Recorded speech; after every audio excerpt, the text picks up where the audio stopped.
Hello there, welcome to the RetroSaber podcast, where we always take the high ground, and welcome to the first RetroSaber podcast of 2024. Now, first of all, to everyone who's listening, Happy New Year. I hope you had a fantastic time, and hope the year ahead is fantastic for you. But what am I going to talk about today? Well, obviously, with it being a new year, there was a whole host of New Year themed topics that came to mind. One of those was going to be looking at a bunch of games that are going to be coming out this year, maybe sort of ranking a few that I'm particularly interested in. But in researching that, and by researching I generally mean searching a little bit on the internet, something else came to mind.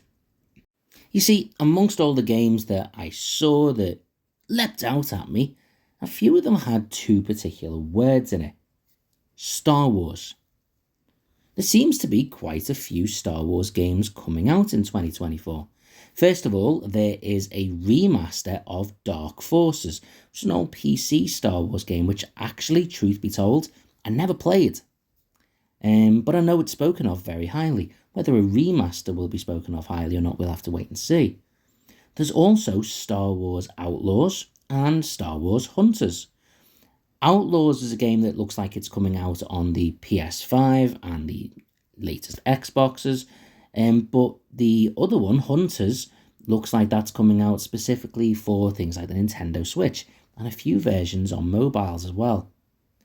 But this got me thinking, could 2024 be Star Wars' last chance to really capture the games market? That's a really bold and probably unusual statement, but hear me out. See, Star Wars games have for a very long time been a mixed bag, both in quality and reception. Sometimes there's been very good games, but they've just not captured the imagination in the same way. And other times there've been games that people desperately want to like, but the reality is they're maybe not as good as we like to think they are. So why is Star Wars so hard to make games for? Don't get me wrong, there are some amazing Star Wars games out there. But the reality is, what we each as Star Wars fans like about Star Wars does vary. The majority of us will want something that has lightsabers in. And a big chunk of us will also want things that has space battles in. But then there's a whole bunch of people that will look and go, yeah, but I like the idea of being a smuggler, being a bounty hunter. I want to play as a dark side character, but I want to play as a Jedi. I want something from the original trilogy. Well, I want something from the prequel era. No, I want something from the sequel era. What about Clone Wars and the expanded universe? The Star Wars franchise is so massive, but its fan base is very often quite divided. Even friends who are followers of Star Wars on all kinds of media will have slight differences of opinion as to which era of Star Wars is their prime Star Wars time period and which locations they'd like to see. Me and one of my best friends even discussed a type of game we would like to see for Star Wars, and we came up with completely different concepts, and neither of us really liked the other person's idea. So, why does this make 2024 potentially the last opportunity for, I suppose, Disney and LucasArts, whoever it is that's taking the credit and the blame? Why is this really potentially their last chance to really grab the bull by the horns and make a solid year of Star Wars games? Well, it comes down to two words: diminishing returns. You see, for a long time, Star Wars was a matter of quality, not quantity. There was 3 films, the original trilogy for a long time, a few minor cartoons that you could never see anywhere until they were eventually released on DVD. The Christmas special, which is pretty much illegal. Then we had the prequel trilogy. 3 more movies came out, but over a long period of time. Every single one of them felt like a historic event. We did have the Clone Wars that slowly filtered in, but a lot of people couldn't even access that. Now we have Star Wars content several times a year. Since Disney has bought the rights to Star Wars is being dropped in so regularly that a lot of Star Wars fans haven't even gotten round to watching entire shows or series. And because those shows and series do vary a great deal, in a lot of ways, the Star Wars fan base and what they want from their Star Wars is in a lot of ways more divided than it ever has been before. Every day I'm on YouTube as a Star Wars fan, and I follow a lot of Star Wars themed channels, and I see Star Wars creators, Star Wars podcasters and channels quite divided on what they think about modern Star Wars, about whether they prefer to follow canon or the expanded universe, Legends, as it's now referred to. The Star Wars fanbase used to be split between those that liked Ewoks and those that don't. That was it. But now, that split is getting bigger. And when you're a games designer, and you're trying to create a game based on a franchise with such a massive scope, but such entrenched clans, teams, groups divided amongst that, that's a massive challenge. We have seen some really good Star Wars games recently. Jedi Survivor did quite well. It did really well. It looked like a really, really good game. And we've also seen an awful lot, especially on the Nintendo Switch, of re-releases. Star Wars Racer, the Knights of the Old Republic games being released on there.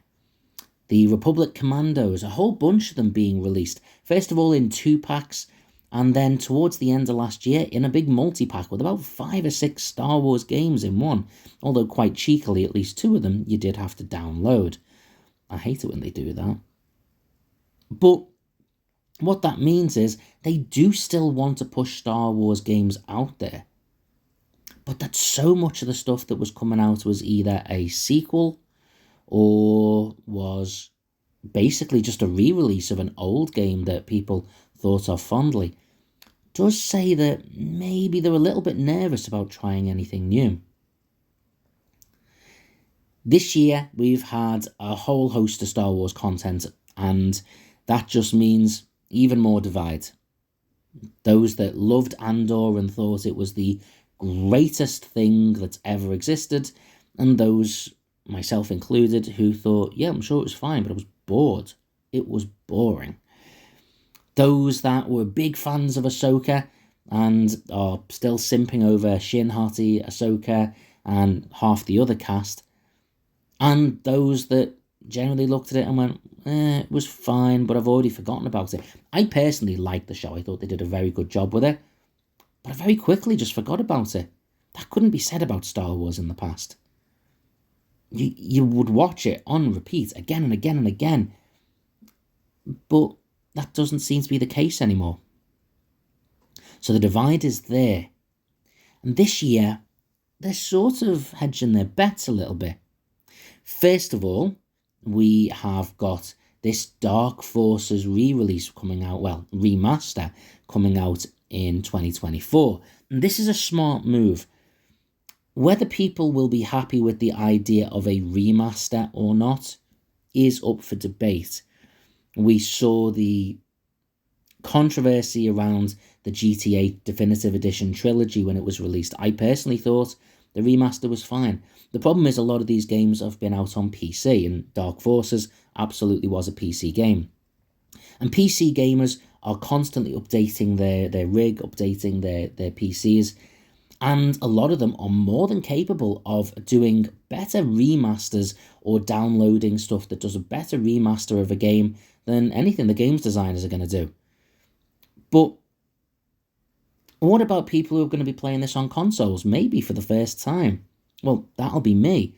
And I've heard how good this game is. So for me, a remastered version sounds really quite fun. The trick with this is, though, is this remastered version is telling a story that is automatically not going to be canon. This is from the Legends, the expanded universe. So how well is that going to be received by people who accept Disney's canon as reality? It's going to be quite confusing for some people. You have a potential for what could be a very good game, and that remastered version even better.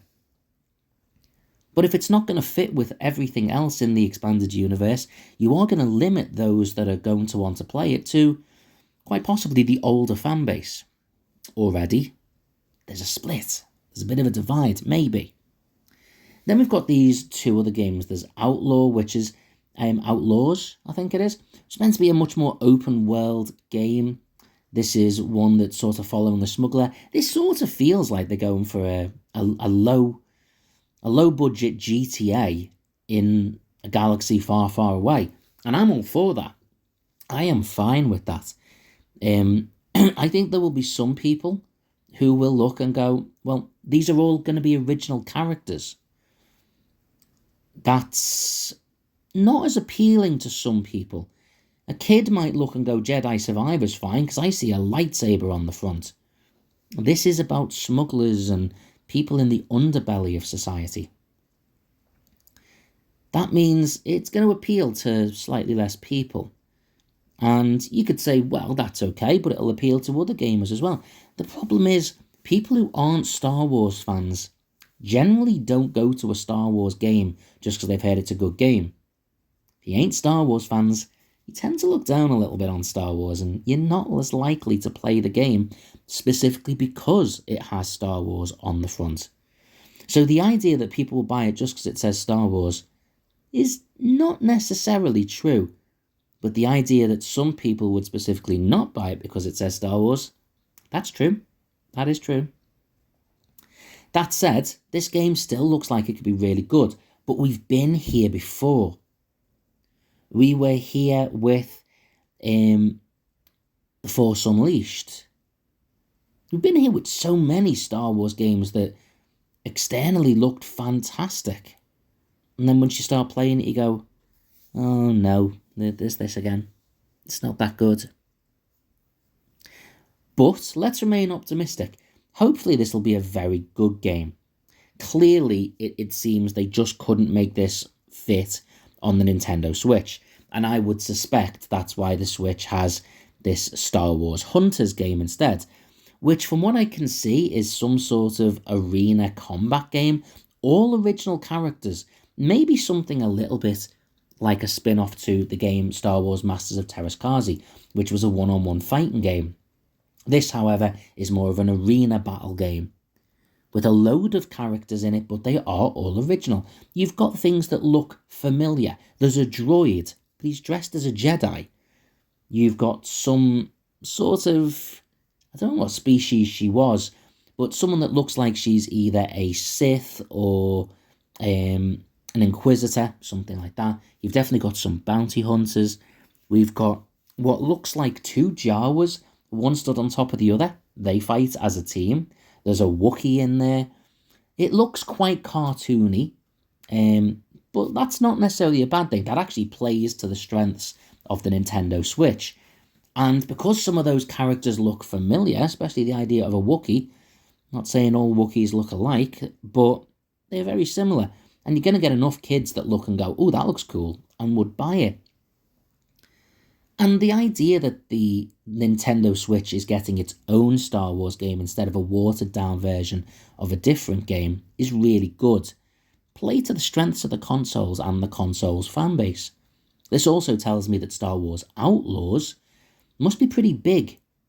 It must be a pretty detailed and expansive game. They can't fit it on the Nintendo Switch.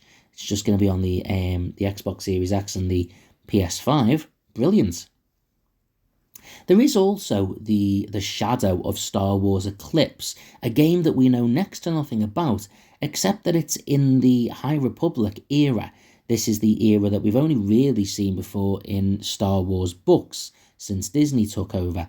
This is around the time when Yoda was a young Jedi, maybe a Jedi Knight or his first days as a Jedi Master. We don't know anything else about the game. A lot of the characters we've seen in the trailer were characters that looked like they're straight out of the prequel era, Nemodians, characters like that, aliens like that. But we don't know anything else about the game. We don't even know if it's still coming out or if it's definitely coming out in 2024. And we also have the constantly being told it's dead and then resurrected remake of Knights of the Old Republic. However, as far as I'm concerned, until I hear more, that game is dead in the water. Star Wars channels are constantly telling us it's back. No, it's dead. No, it's back. No, it's dead. Unless I see something else, an actual official release, poster, picture, design art, something beyond the trailer that I shared like last year, I think, I'm going to assume that game's dead. Star Wars still has buzz. All you have to do is go shopping at Christmas. There's plenty of Star Wars merchandise around everywhere, and it sells. It does sell. But it's one thing selling a t-shirt or a mug. Selling video games in a crowded market with a lot of games out there and games prices rising. Games are coming out at a cost of £60 to £70 now. That's a lot of money. So when people are going to decide what games they are spending their money on, well, guess what? They're buying FIFA. Anyone who's a football fan is buying FIFA every single time. If you're a wrestling fan, you're buying WWE 2K23, 24, 25 every single time. There are certain games that are automatically going to be bought. Star Wars is not one of them. So it really needs to hit an appeal. And if Star Wars popularity and fan base continues across 2024 to dwindle and divide, with negative comments being made by former Star Wars actors and actresses themselves, with Disney's oversaturation,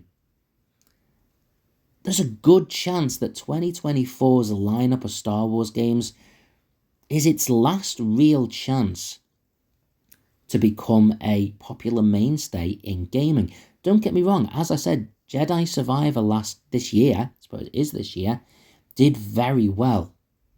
And not long before that, we had Lego Star Wars The Skywalker Saga, which did gangbusters. Like, that was epically popular. But that's as much to do with the Lego as it is the Star Wars. Don't be fooled. That's not just the Star Wars brand that sold that. It was the Lego brand as well. And within the Lego brand, it's slightly different because, look, I can show you all of these characters that appeal to every single one of your fan base. And I don't need to worry about continuity or making the story match because it's all just goofy, silly fun. And it does it well, by the way. Check out my channel. I am streaming episode by episode that game. And if you are interested in Jedi Survivor, please check out the Gamer Lord 04's channel because he's doing a playthrough on that as well as its prequel game as well. Well, not prequel, original. 2024 is going to be a big year for Star Wars. Because if it continues its decline, both its on-screen media, movies, TV shows, it becomes almost consistently average. It loses that appeal that made Star Wars something special, a generational thing. And games-wise, it runs that risk too. For a long time, there was sort of a 50-50 split between good games and bad games. Now, Star Wars has hit a couple of home runs between the Lego Star Wars Skywalker Saga game with Jedi Survivor. Now, alongside all those re-releases that we had that sold relatively well, by the way, now it's got a year ahead with a remaster of a game that a lot of people have never played before. 2 brand new games. One on the Nintendo Switch, one for the PS5 and Xbox Series One. So, what's it going to do now? All this new content coming out, this is a throwing everything out there. But which way does this go? Is this like the content on Disney Plus, and we're just going to put tons and tons of stuff out there, and actually no one really cares? Or are they finally doing what we want? Are they giving us good original Star Wars games? And all of a sudden, if this year is a success, if out of those 3 games we have 3 successes of different degrees, all of a sudden you combine that with Jedi Survivor, you combine that with Lego Star Wars The Skywalker Saga, and you have got year after year of success. That's how it'll look. That's how it'll be. That's a massive turnaround. And then with Eclipse still potentially on the horizon, assuming it just doesn't disappear, Star Wars video games could become a must-buy again. Hell, these characters in these games could become so popular that we start to demand seeing them in movies and shows. We've already got that with Cal Kestis from Jedi Survivor. We already had it with Lego Star Wars, that the game did so well. They all of a sudden started putting more Lego Star Wars shows on Disney Plus. So who's to say a couple of these characters in these games aren't going to be so popular? People are like, can we have a TV show about them? Will Disney do that? I don't know. They've got Cal Kestis right there. The actual actor that plays him in the game. You've got characters from previous games that people desperately want to see. Revan. Starkiller. Bastila Shan. Darth Malak, Darth Nihilus. There's tons of them from previous games that people would love to see. We haven't really yet. But that also comes down to Disney not wanting to use stuff that doesn't belong to them. And maybe what we will see is, because these games are being released, or at least 2 of them are being released under their watch, they might make them into cartoons. They might make them into movies and shows. Who knows? We'll have to wait and see. Do I think this is going to be a make or break year for Star Wars games? Look, Disney has so much money, and Star Wars games still probably sell enough that they automatically are going to make a profit. So look, it's not going to be make or break. Disney aren't suddenly going to go bankrupt because some Star Wars games don't make money. All you have to do is look at how many Disney games they've thunked out as just really cheap, lazy cash-ins of Disney movies in the past, and then keep making them. They'll sell enough, and they don't really lose any massive amount of money. But is that what we want Star Wars games to look like? Is that what they want Star Wars games to look like? Probably not, because quite frankly, these aren't cash-ins. This isn't a game based on the Kenobi series or a game based on the Ahsoka series. These aren't games based on the movies. These are original characters, original content. I think there's a good chance that these games could give a new, vibrant feel to Star Wars games. But the reality is, the biggest Star Wars games are still the ones in the past. Star Wars Battlefront, Knights of the Old Republic. Do I see any of these games competing with that? Well, 1, Star Wars Outlaws has a feel that it could genuinely be that next big deal. It has that potential. Star Wars Hunters doesn't. It looks like it could be a fun game that sells plenty of copies on the Nintendo Switch. People have fun with it, and it's entertaining. Great. Could do really well. The Dark Forces remastered. People will either consider it to be slanderous, or it to be a real great homage, reintroduction to that sort of game. That will do fine, but it will always be compared to the original. It's either better than the original or it's worse than the original, but it's still just taken from the original. Star Wars Outlaws, and the trailer is out there, by the way. I would check it out.